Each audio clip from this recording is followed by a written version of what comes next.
Alright guys, Hayzink here, welcome back to the channel for another Dislyte video. So in today's video I wanted to share my exploits of finally finishing Purgatory mode. I'm going to talk through my team, how I did this, which you can pretty much see if you watch the video, and my feelings about the reward I got for completing this mode. Now, I have basically been struggling on Purgatory mode for quite a while. I've tried a few different things, like using a very powerful team with lots of DPS power and buffing and healing and stuff, and just nothing at all was doing it for me. And then I decided to go all in on this complete control team is really what I want to call it. I kind of built this team all about preventing the enemy from attacking more than anything. On this team I've got Sienna dictating AP by pushing characters back. I've got Clara not only providing healing to my team along with shields, she is also providing an AP boost. I have got Lucas, who is stunning, he's also pushing characters back with AP control.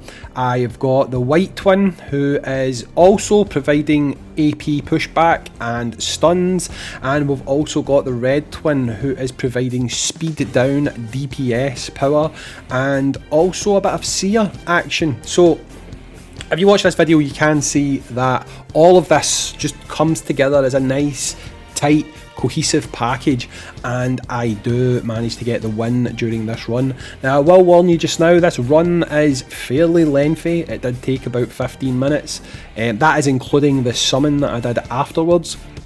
But hey, you can see someone beating the hardest story level in the game using a team that is somewhat achievable. I mean, if you're someone who doesn't summon all that often, you might not have the two summonable legendary characters. However, Lucas can be obtained free to play. I have him at 0 resonance, he doesn't have any dupes.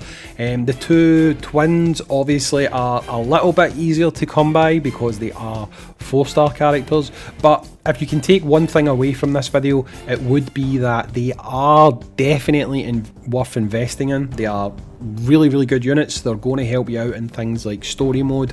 They can help you out in cube, which is quite useful. They can help you out in tower mode. They are quite versatile units. They're maybe not the best for PvP. I mean, they can be, but this team composition isn't about finishing quickly, it's just about getting the job done, and that's exactly what happens, you know. They are probably my, I want to say, most enjoyable set of units to use, even though this build kind of is slow. I really enjoy using it, you know. It is a very fun team to use, mainly because just the enemy not being able to take a turn, I just find it really fun and enjoyable. The fact that I've just controlled them so much that there's nothing that they can actually do. So I believe at this point we're past the first wave. I don't think I took any damage there. I could be wrong. Someone could go back and watch. I don't really think I took any damage there at all. And to be honest, this guy doesn't take that long. What I would say is, if you're using Lucas on this guy, or if you're using the white twin, or both twins, at this point you're not going to get your stuns, okay? I mean, you can stun him. His resistance is just so high though that you tend not to stun him. But if you are using the Lucas, for example, just continue to use his level 1 skill. You'll see here that I constantly use his level 1 skill, which, yes, it's not doing the like a lot of damage, but if you watch the turn counter at the bottom, I'm just constantly pushing SIGFRIED back so that he can't take a turn. And you can see by now we've already got him down to like 72% of his HP, and he hasn't been able to attack me yet. Now I think I might be spoiling it a bit here. I think he only gets to attack maybe twice, which is pretty good. Because the good thing about it as well is, as you'll notice with his status, he currently has speed down, defense down, and seer.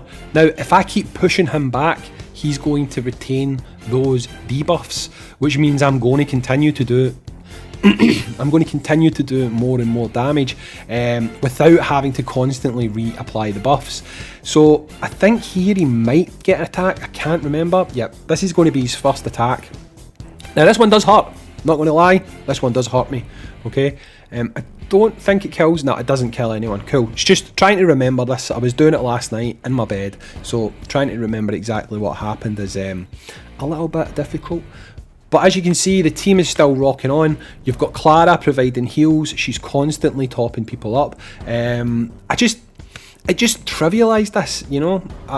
Don't get me wrong, his second form caused a little bit more of an issue, and I don't really know why. I feel like maybe I chose the wrong move here and there, which allowed him to get a few more attacks in than I probably should have allowed him to get.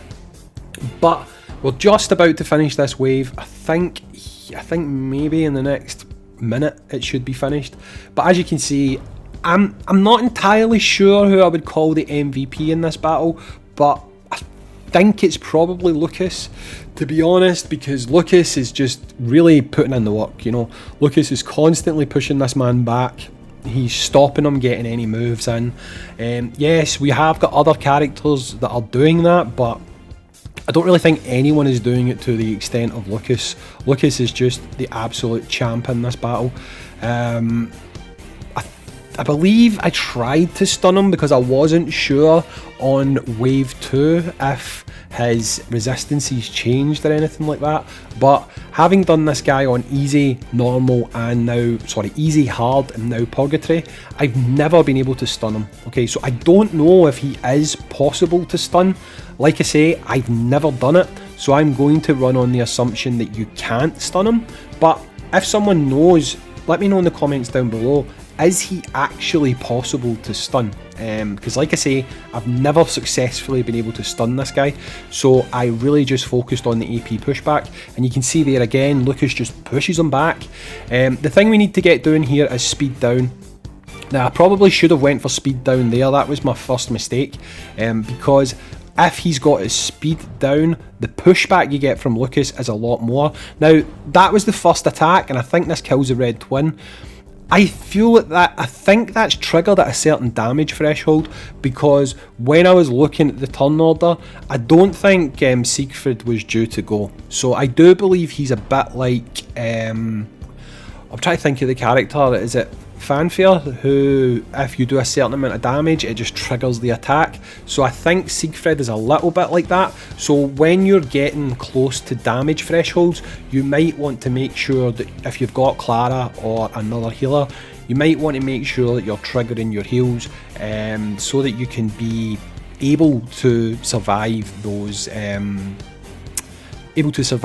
attacks that he does that are triggered based on his damage taken. But again, if you look here, I still feel that even without the red twin, this team is still performing exceptionally well.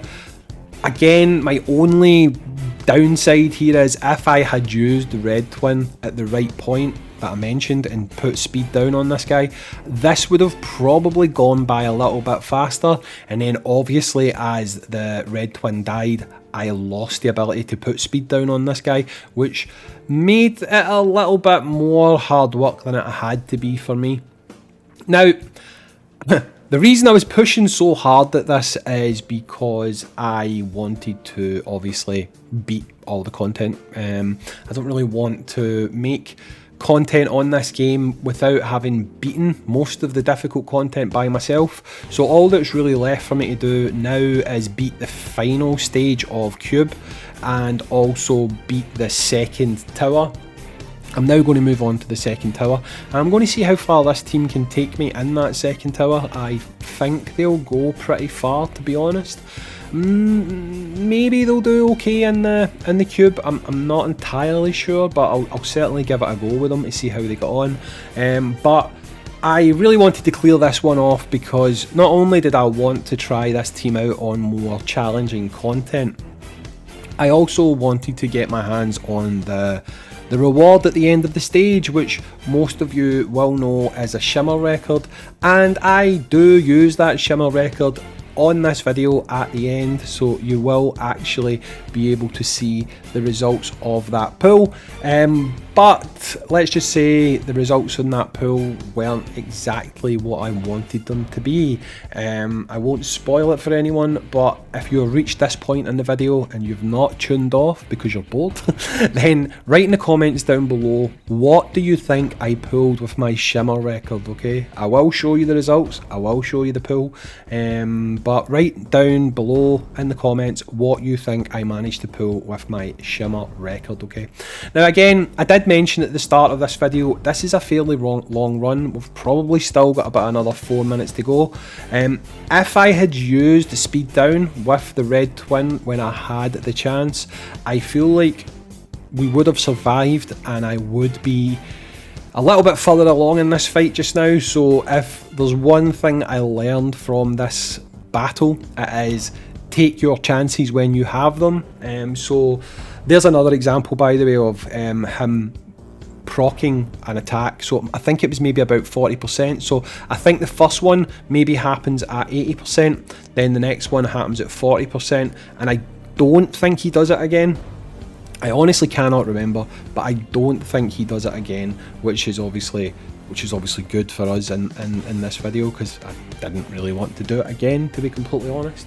But Lucas is still putting in the work. Like, I think it's really hard to dispute that Lucas is the MVP of this, because look, there once again, it's just pushing him back constantly. If you are in a position that you are facing any character in this game one-on-one and you have Lucas, use Lucas. Lucas will just allow you to take so many more turns. I reckon that as a priority for most players, especially free-to-play players, if you can make your way through the tower, do it.